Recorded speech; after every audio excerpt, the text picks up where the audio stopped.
దేవి నవరాత్రుల్లో అమ్మవారి ఉపాసన చాలా ప్రత్యేకంగా ఉంటుంది. ప్రతి ఒక్కరు కూడా అమ్మవారి కృపకు పాత్రులవ్వాలని 9 రోజుల పాటు అమ్మవారికి పూజా కార్యక్రమాలు చేస్తారు.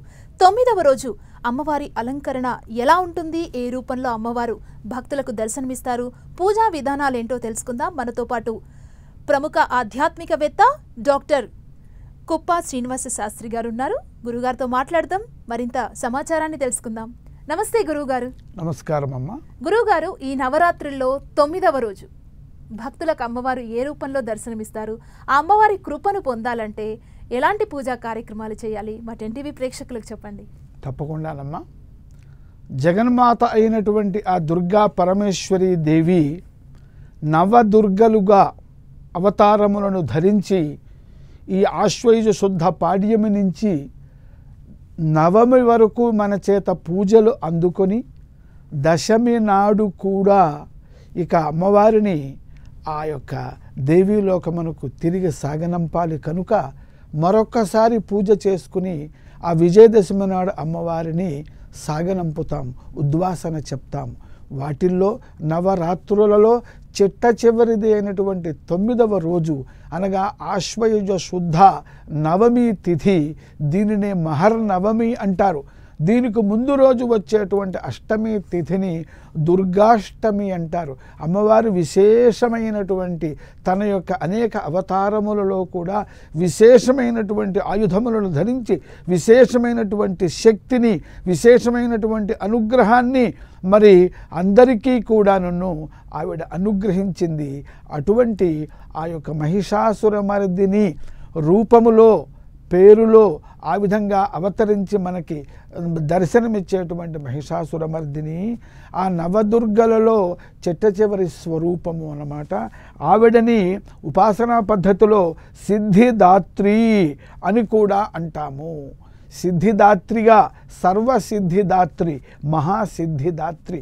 ఎందువలనంటే నవరాత్ర దీక్షతో భక్తులు మనమందరం కూడా యథాశక్తిగా అమ్మవారిని పూజిస్తాము. దేవి సప్తరాత్ర దీక్ష 9 రోజులు చేయలేని వాళ్ళు 7 రోజులు కూడా చేయలేని వాళ్ళు, అంటే అమ్మవారి యొక్క అనుగ్రహం చూడండి. కనీసము నన్ను స్మరించు, నీవు బాధపడవద్దు, నీకు ఎంత శక్తి ఉంటే అంత మాత్రమే నన్ను పూజించు, ఉపాసించు, కానీ నీకు సంపూర్ణమైన ఫలితం ఇస్తాను అని ఆవిడ అమ్మ దయ కలది కనుక నవరాత్రములు అథవా సప్తరాత్రములు అథవా పంచరాత్రములు అథవా త్రిరాత్రములు లేదా మహర్నవమి, దుర్గాష్టమి, మహర్నవమి లేదా ఒక్కరోజైనా సరే 9వ రోజైనా సరే నన్ను పూజించు, నిన్ను అనుగ్రహిస్తాను అని చెప్పటానికే ఆవిడ చిట్ట చివరి రోజు నాడు 9వ రోజు నాడు సిద్ధిదాత్రిగా ఆవిడ నామాన్ని ధరించింది. అంటే సిద్ధి కలగాలి అంటే శుద్ధి కలగాలి. శుద్ధి అంటే ఒక లక్ష్యాన్ని, ఫలితాన్ని సాధించటానికి కావలసినటువంటి అర్హతలు, శక్తియుక్తులు, వీటన్నింటినీ కూడాను ఆ సిద్ధికి కావలసిన సాధనములుగా మరి చెప్పబడతాయి. కాబట్టి మనం సిద్ధిని కోరుకుంటాము. సిద్ధికి, సాధనకు కావలసిన శక్తియుక్తులను అమ్మవారే అనుగ్రహించాలి. మొట్టమొదట శాస్త్రం చెప్పింది జ్ఞాన విఘ్న అహంకార. ఒక ఫలితాన్ని సాధించడానికి అనేక ప్రమాదాలు పొంచి ఉంటాయి. వాటిని అధిగమించితేనే మన లక్ష్యాన్ని చేరుకోగలము, ఆ సిద్ధిని పొందగలము. అటువంటి సిద్ధిని ఇచ్చేటువంటిది అమ్మవారు ఒక్కతే. ఆమెయే, ఆవిడయే మహిషాసురమర్దిని, ఆవిడయే మహాసిద్ధిదాత్రి. మహిషాసురమర్దిని అంటే ఏమిటంటే సిద్ధికి ప్రతిబంధకములైనటువంటి బద్ధకము కావచ్చు, సోమరిపోతుతనం కావచ్చు, అజ్ఞానం కావచ్చు, అహంకారం కావచ్చు, రాగద్వేషములు కావచ్చు, వీటన్నిటినీ కూడా నన్ను ఒక చిహ్నము, ఒక రూపంలో చెప్పాలంటే మహిషము, దున్నపోతు అన్నట్టుగా మనలో ఉన్నటువంటి దుర్గుణములు ఏవైతే ఉన్నాయో వాటినన్నిటినీ కూడా మహిష రూపములో, ఈ దుర్గుణములు ఏం చేస్తున్నాయి, మనకి ఉపకారం చేయటల్లా అపకారం చేస్తున్నాయి కనుక ఆ అపకారం చేసేటువంటి లక్షణములు అది రాక్షస లక్షణములు కనుక మహిషాసురుడు అనేటువంటి వాడు, దుర్గుణ రూపములలో మనలో ఉన్నాడు. మనకి సిద్ధిని పొందకుండా ఆ మహిషాసురుడు, ఆ దుర్గుణములు మనల్ని ప్రతిబంధిస్తున్నాయి. కాబట్టి అమ్మవారు ఏం చేస్తున్నదయ్యా అంటే సంపూర్ణమైన సిద్ధి, ఎవర్ సక్సెస్ ఫర్ ఎవర్, అటువంటిది మనం కోరుకుంటున్నాం కనుక అటువంటి ఫర్ ఎవర్ సక్సెస్ని ఇవ్వటానికి మనలో ఉన్నటువంటి దుర్గుణములనేటువంటి మహిషాసురుణ్ణి సంహరిస్తుంది, దుర్గుణములను పోగొట్టి మనల్ని అనుగ్రహిస్తుంది. అందుకనే అమ్మవారిని మహిష అసుర మర్దిని, దుర్గుణములనేటువంటి శత్రువును పారద్రోలి శుభాలని, సంపదను, సత్ఫలితములను ఇచ్చేటువంటి అమ్మవారు కనుకనే మహిష అసుర మర్దినిగా మనం అమ్మవారిని పూజిస్తూ ఉన్నాం. అటువంటి అవతారములు అంటే అలా చెయ్యాలంటే ఒక సింహం మీద, వాహనం మీద, పులి మీదనో సింహం మీదనో మహాశక్తి కలిగినటువంటి ఆ వాహనాన్ని తీసుకోవాలి, వాహనాన్ని ధరించాలి, వాహనం మీద రావాలి, ఇంకా చేతులలో అనేకమైనటువంటి ఆయుధములను కూడా ధరించాలి. ఆ విధముగా అంటే అవికి అమ్మని చూస్తే, అలా ఆయుధములు ధరించినటువంటి అమ్మని చూస్తే మనకి ధైర్యము కలుగుతుంది, ఆత్మవిశ్వాసము కలుగుతుంది, ఉత్సాహము వస్తుంది.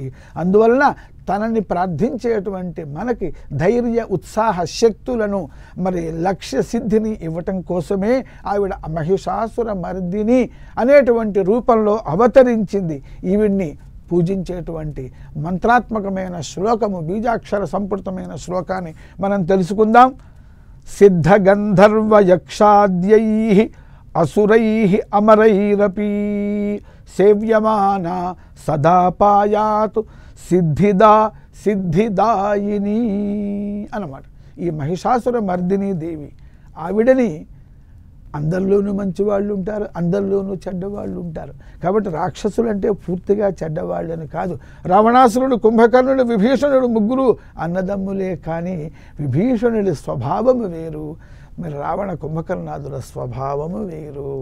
కాబట్టి రాక్షసులలో కూడా అమ్మవారి భక్తులు ఉంటారు, వారు కూడా అమ్మవారిని ఉపాసన చేస్తూ ఉంటారు, వారిని కూడా అమ్మవారు అనుగ్రహిస్తుంది. కనుక అమరైహి అసురైహి అపి, ఇంకా అమరులు అసురులే, అమరులు అంటే దేవతలు. అంతేకాదయ్యా, ఎన్ని రకాలైనటువంటి ప్రాణి విశేషములు ఉన్నాయో, అంటే bottom to top all kinds of the people, all kinds of the living beings, 84 లక్షల జీవరాశులు అనమాట. అందుకనే యక్షాద్యై అన్నారు. యక్ష, గంధర్వ, కిన్నర, కింపురుషాదులు, దేవతలు, మనుష్యులు, రాక్షసులు అందరూ కూడా అమ్మవారిని ప్రార్థన చేస్తారు.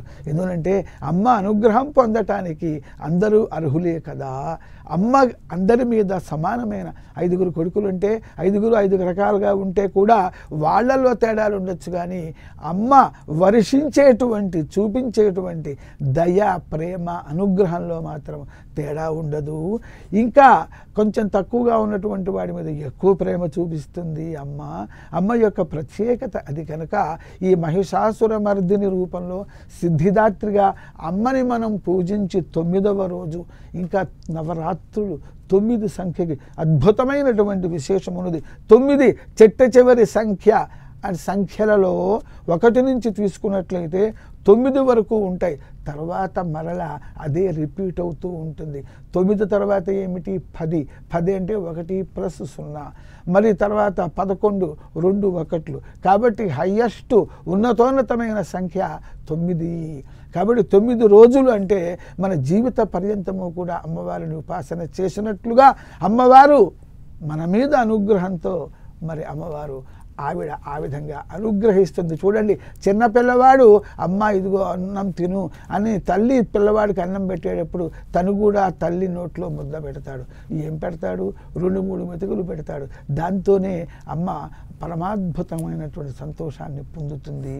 ఆ విధంగానే 9 రోజులు, ఈ అనంతమైన కాలంలో 9 రోజులు తక్కువే అయినప్పటికీ కూడా ఈ 9 రోజులు పూజిస్తే కూడా జీవితకాలం పర్యంతం కూడా అమ్మవారిని పూజించినట్లుగా ఆవిడ పరమ దయామయి కనుక మనల్ని అనుగ్రహిస్తుంది. అందువల్ల సర్వ శుభములను కూడా ఇస్తుంది. మంత్రమేమో ఓం ఐం హ్రీం శ్రీం సిద్ధిదాత్ర్యై నమః. ఈ భక్తి శ్రద్ధలతో ఈ అమ్మవారిని పూజించినట్లయితే అష్టసిద్ధులనే కాదు అనేకమైన సిద్ధిదా అని 2 సార్లు చెప్పారు. అష్టసిద్ధులనే కాదు ఇంకా ఏమైనా సిద్ధులు అంటే సర్వ సిద్ధులను కూడా అమ్మవారు ఇస్తుంది.